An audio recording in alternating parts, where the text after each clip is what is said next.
বাংলাদেশে আমরা অনেকগুলো রাজনৈতিক দল আছি।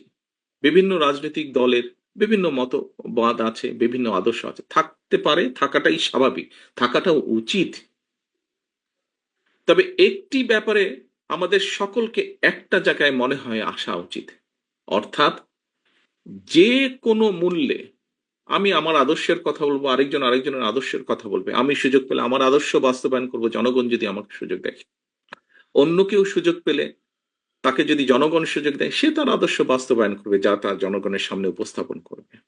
বাট একটি ক্ষেত্রে যে কোনো মূল্যে এক জায়গায় আমাদেরকে থাকতে হবে।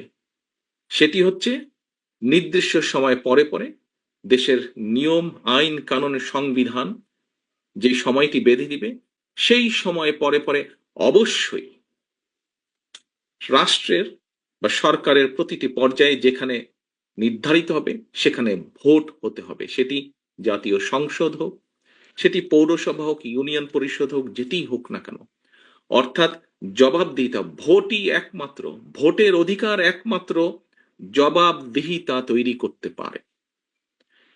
জবাবদিহিতা যদি রাষ্ট্রে, সমাজে, সকল জায়গায় যদি আমরা জবাবদিহিতা তৈরি করতে পারি, তাহলেই ধীরে ধীরে আমরা এগোতে সক্ষম হব।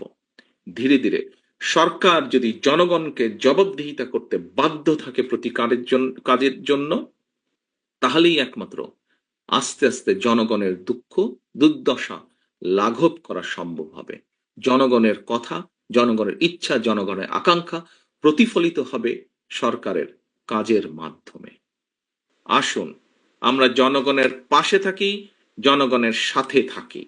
যারা এমন কিছু করবে যা আপনাকে আমাকে ক্ষতিগ্রস্ত করবে, যা আমার দলকে ক্ষতিগ্রস্ত করবে, যা আমাদের দল ক্ষতিগ্রস্ত হবে, আমরা তার বিরুদ্ধে প্রতিবাদ গড়ে তুলব, তার বিরুদ্ধে প্রতিরোধ গড়ে তুলব। আজকে